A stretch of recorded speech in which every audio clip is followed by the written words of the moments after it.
బాధలో మేము ఉన్నామని చెప్పుకున్నారు sir. Let it be director, let it be producers, ఆ ఎంటైర్ ఫిల్మ్ యూనిట్ వెళ్ళి చెప్పుకుంటుంటే ఫస్ట్ అది రప్చర్ అవ్వకుండా ఉండేది. మేబీ అది చేశారు లేదు నాకు తెలియదు. దిస్ వాట్ ఐ ఫీల్, నాకు తెలియదు చేశారా అది. అలా మనం అలా కాదు, అలా దీన్ని చిన్నగా చేయకూడదు. ఒకసారి ఏమైపోతుంటే మనం తిట్లు తినాలి. ఒకసారి ఇలాంటి సిచ్యువేషన్లో నేను it's not that I had never faced it, I also had faced it. చనిపోలేదు కానీ నలిగిపోతుంటాను. నేనే చాలాసార్లు జర్నలిస్ట్ నలిపి నేను పక్కన నవ్వుతాను.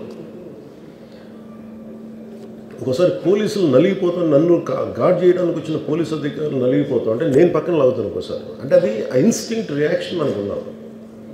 ఒకసారి నేను వస్తున్నానని చెప్పి తీగలకి ఏదో మన పోస్టులు కడతాం, చచ్చిపోతారు. So what my concern is నేను వెళ్ళి వాళ్ళ ఇంటికి వెళ్ళి పరామర్శించాను. అది లోపించింది. అది ప్రొడ్యూసర్స్ కానీ డైరెక్టర్ కానీ ఎవరైతే it could be some maybe ఒకసారి ఆ మూమెంట్ ఎందుకు చెప్పకపోవచ్చు హీరోకి, దట్స్ ఫైన్. కానీ ఇంతమంది మనుషులు మేము వచ్చి ఇంత కన్సర్న్తో ఉన్నాం, we feel sorry for that. అది చెప్పుకుని ఉంటే బాగుండేది. అది నాకు అనిపించిన అబ్జర్వేషన్. రెండు,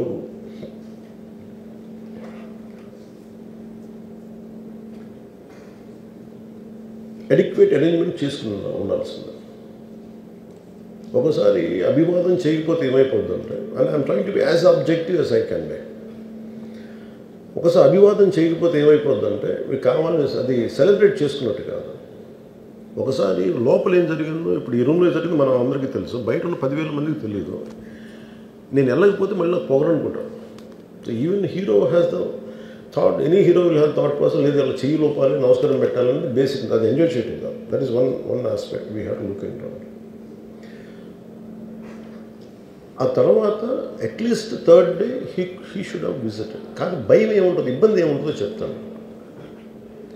చాలా బరువు మనసుకి, మన వాళ్ళు చనిపోయారంటే ఒక బరువు ఉంటుంది. అది ఆ ఒక్క బరువుని ఎవరన్నా వెళ్ళి హ్యాండిల్ చేసి దానికి ఒకసారి ఏమవుతుంది, 10 మంది వెళ్ళాలి. Maybe they should have taken వెళ్ళి కూర్చొని మాట్లాడి తప్పు జరిగిపోయింది, మా ప్రమేయం లేకుండా తప్పు జరిగిపోయింది, వీఆర్ సారీ, మా సాలిడారిటీ చూపిస్తున్నాం. వెళ్ళి ఆ బిడ్డ కోసం వెళ్ళి మహంకాళం గుడిలో ప్రార్థన చేస్తున్నారు. There are many ways to say that I'm sorry. Though నా తప్పు లేదు, కానీ నేనున్న పరిస్థితులు నా ద్వారా జరిగింది కాబట్టి ఇది వాళ్ళ టీం చేసి ఉండాల్సింది. The producers and also because మీరు బ్లేమింగ్ వన్ యాక్ట్, ఒక హీరోని బ్లేమ్ చేయడం రైట్ కాదు. ఇది ఒక సినిమాని ఒక టీమ్గా తీసినప్పుడు సమస్యను కూడా టీమ్గానే తీసుకోవాలి. కానీ ఇక్కడ సమస్య ఏం చేశారంటే మొత్తం హీరో మీద పెట్టేశారు అండ్ ఒంటరి వ్యక్తిని చేశారు. అది నాకు కరెక్ట్ అనిపించలేదు. That is one aspect. ఆ తర్వాత జరిగిన consequences no one has guided them well. ఆ తర్వాత జరిగిన కాన్సెప్ట్ జైల్లో వన్స్ కేసు పెడితే and we don't question police.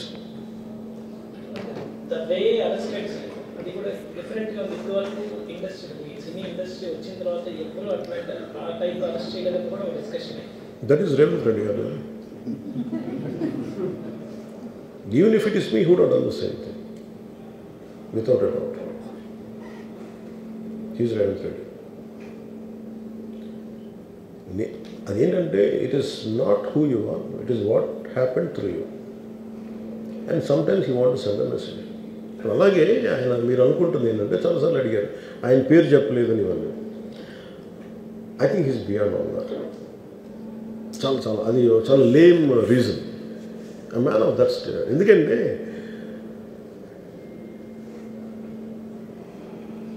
ఆయన నిజంగా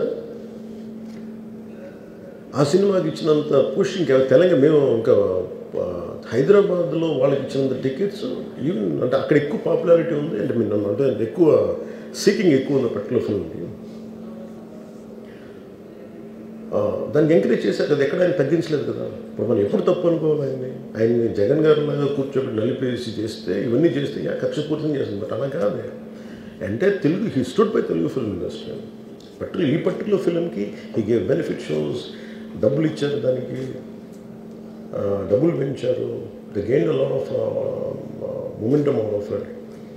చేసిన తర్వాత అది ఒకదాని తర్వాత ఒకటి జరిగిపోవటం, అది ఏమైపోయిందంటే అది ఒక రిపుల్ ఎఫెక్ట్లో అయిపోయింది. అది ఎవరి చేతుల్లో లేదు. అది ఇప్పుడు సపోజ్ నేను బీయింగ్ ఒక హైయెస్ట్ పొజిషన్లో ఉండి, he being chief minister, if he says don't arrest అంటే టుమారో పోలీస్ విల్ సే మీరు ఇక్కడ ఉపేక్షిస్తే రేపు పొద్దున మాకు ప్రాబ్లం వస్తుంటారు. అది డబుల్ ఎడ్జ్డ్ స్వోర్డ్ అది. So it is a tough call for the CM to take it and he has taken the call. So ఇవన్నీ చూస్తే సింపుల్ ఏమనిపించిందంటే ఎక్కడో ఒక మానవతా దృక్పథం లోపించింది ఓవరాల్గా. అండ్ కొంత అదేమైపోద్ది, ఆ producers, director, all of them should have taken worked as a team rather than isolating Allu Arjun, which is not right. The team fault కూడా ఉంది. They should come together, they should stood by the hero. అది చేస్తుండాల్సింది. దాన్ని ఏం చేస్తుండాల్సింది, ఇంత గొడవ జరగకుండా ఉండాలంటే వెళ్ళిపోయి అందరూ ఇంక్లూడింగ్ ప్రొడ్యూసర్స్, దే షుడ్ ఎవరైతే చనిపోయారో వాళ్ళ ఇంటికి వెళ్ళిపోయి సంతాపం చెప్పున్నారు ఫస్ట్. అది టీం చెప్పుండొచ్చు కదా, వాళ్ళు చెప్పలేదు అదొకటి. సో దాని తర్వాత జరిగినవన్నీ ఏమైపోతుంది, ఇట్ ఇస్ ఆల్ అబౌట్ జనం తిడతారు, రేవంత్ రెడ్డి గారు నువ్వు ఈ పని చేయలేదు, నువ్వు హీరోనా అంటారు. ఇంక దానికి అండ్ అది కొన్ని పార్టీ పరంగా అనుకుంటే అల్లు అర్జున్ గారి అంకుల్ వాళ్ళ ఈజ్ ఎ కాంగ్రెస్ మ్యాన్. పోనీ ఆయన ఏం చేయలేదా అంటే ఆయన సినిమా రేట్లన్నీ పెంచి దాని విజయానికి కూడా ఆయన పాక్షికంగా ఆయన దోహదపడినట్టే కదా, అక్కడెక్కడ ఆయన తగ్గించలేదు. అండ్ వీళ్ళందరూ కూడా ఆయన చిన్నప్పటి నుంచి తిరిగిన, ఆయన అదే జూబ్లీ హిల్స్లో ఆయన ఉన్నప్పుడు ఆయన చుట్టుపక్కల తిరిగిన వాళ్ళు. He appreciates them, he respects them. ఎందుకంటే నేను మాకు ఈ రోజు నుంచి కాదు, రేవంత్ రెడ్డి గారు like I know him quite, చాలా కాలం తెలుసు నాకు ఆయన. And always he drops the name Ram Charan కానీ మిగతా హీరోస్ కానీ ఎవరైనా సరే ఇంక్లూడింగ్ రాణాతో సహా ఆ జూబ్లీ హిల్స్ ఏరియాలో తిరుగుతున్నప్పుడు ఈయన కొంచెం సూపర్ సీనియర్ అనుకోండి వీళ్ళందరికీ. అంతే కదా. అండ్ ఇదేంటంటే ఇట్స్ అన్ఫార్చునేట్. ఇప్పుడు ఏమైపోయింది, వన్స్ లా ఫైల్ ఇప్పుడు నేనే ఉన్నాను, నా మీద కేసు ఫైల్ అయితే just because of deputy CM I can't quash it, system will take over.